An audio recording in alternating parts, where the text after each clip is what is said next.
ในเมื่อที่เวลาที่พระเจ้าได้เอิ้นเฮามาฮอดถึงแล้วเฮาก็รู้สึกดีใจหลายรู้สึกว่าชีวิตมีเป้าหมายว่าในแต่ละวันเฮาควรจะเฮ็ดหยังแต่ในเมื่อก่อนเฮาเป็นคนที่พยายามฝึกฝนตนเองแต่บ่รู้ว่าการฝึกฝนนั้นเฮ็ดไปเพื่อหยังบ่มีเป้าหมายพยายามค้นหาตัวเอง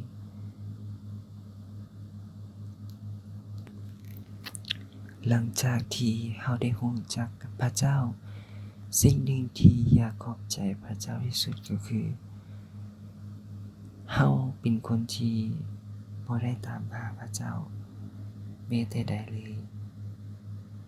แต่พระเจ้าเป็นผู้ที่ซอกตามหาเฮาทั้งที่การกระทำของเฮาเฮ็ดในสิ่งที่บ่ค่อยจะเป็นพระทัยประสงค์ต่อพระเจ้าแต่พระเจ้าก็ยังพยายามสู่สนตามหาเพื่อที่จะชำระล้างบาปทุกสิ่งทุกอย่างที่เฮามีออกไปหมดจนสิ้นในชีวิตของเฮามีหลายๆสิ่งหลายๆตัวอย่างที่พระเจ้าได้ชำระล้างความบาปของเฮาออกไปได้หลายอย่างพอสมควรเลยมีตัวอย่างหนึ่งที่เฮาอยากจะยกตัวอย่างแล้วก็มาเล่าสู่ฟังในเมื่อก่อนเฮาเป็นคนที่ใช้เวลากับการเล่นเกมเป็นส่วนใหญ่เฮาจะเล่นเกมประมาณถ้าเป็นในมื้อพักก็จะเล่นแต่10 โมงเช้า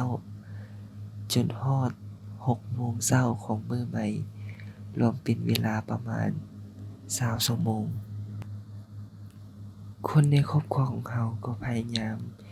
ที่จะตักเตือนแล้วก็หาวิธีให้เราหลายๆสิ่งหลายอย่างที่จะลดผ่อนในการเล่นเกมแต่ก็บ่สามารถที่จะเฮ็ดให้เราหยุดการกระทำนั้นได้ในมื้อหนึ่งเราก็ได้เจอคนคนหนึ่งที่เรารู้สึกว่าเรารักเลาหลายเลาเห็นเราเวลาเล่นเกมเลาก็เฮ็ด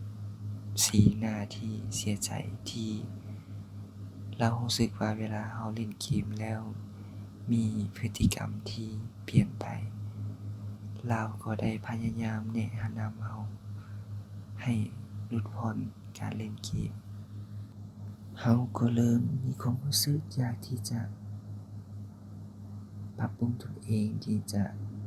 เล่นเกมให้น้อยลงพยายามไปหานักเว้านักจิตวิทยานักไลฟ์โค้ชที่จะช่วยให้เราเซาเล่นเกมถ้าถามว่า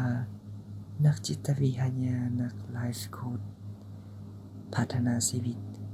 ช่วยให้เราเซาเล่นเกมได้บ่คำตอบก็คือเรารู้สึกว่าสามารถช่วยลดผ่อนได้ในจำนวนหนึ่งในช่วงเวลาใดหนึ่งแต่ก็บ่รู้สึกถึงว่าเราสามารถหลุดพ้นออกจากสิ่งเหล่านั้นไปได้แต่มีมื้อหนึ่งเราก็ได้เข้ามาโบสถ์ได้รู้จักกับพระเจ้าพระเจ้าได้ส่งผู้คนออกตามหาเพื่อที่จะช่วยเราโดยทั้งที่เราบ่ได้ออกไปตามหาหรือดิ้นรนแต่ใดๆเลยในช่วงเวลาที่เรามาโบสถ์พระเจ้าก็ได้แสดงฤทธิ์เดชอำนาจอันอัศจรรย์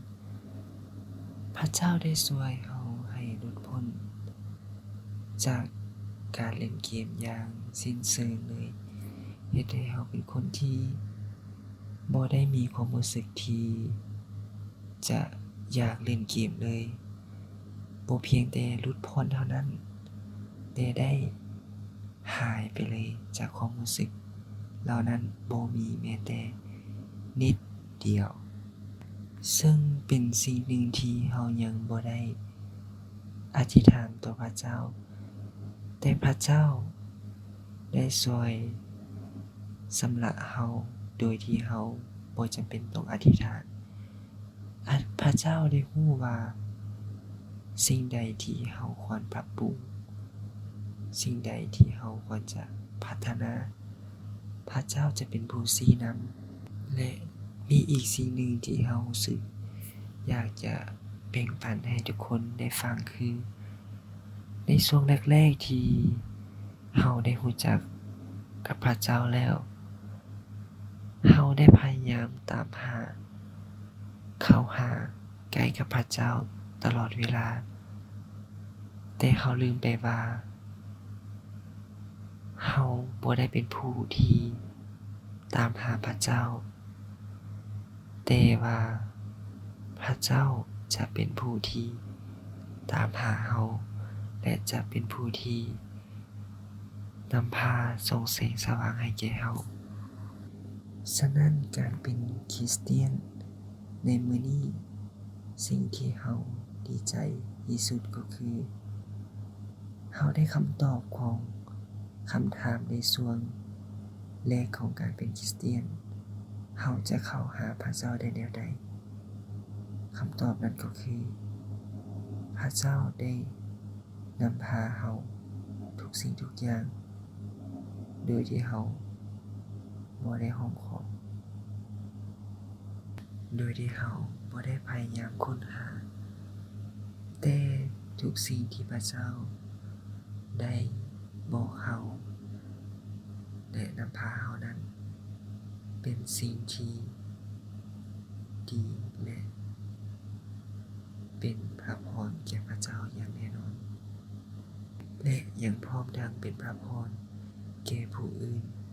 และผู้ที่ยังบ่ทันรู้จักกับพระเจ้า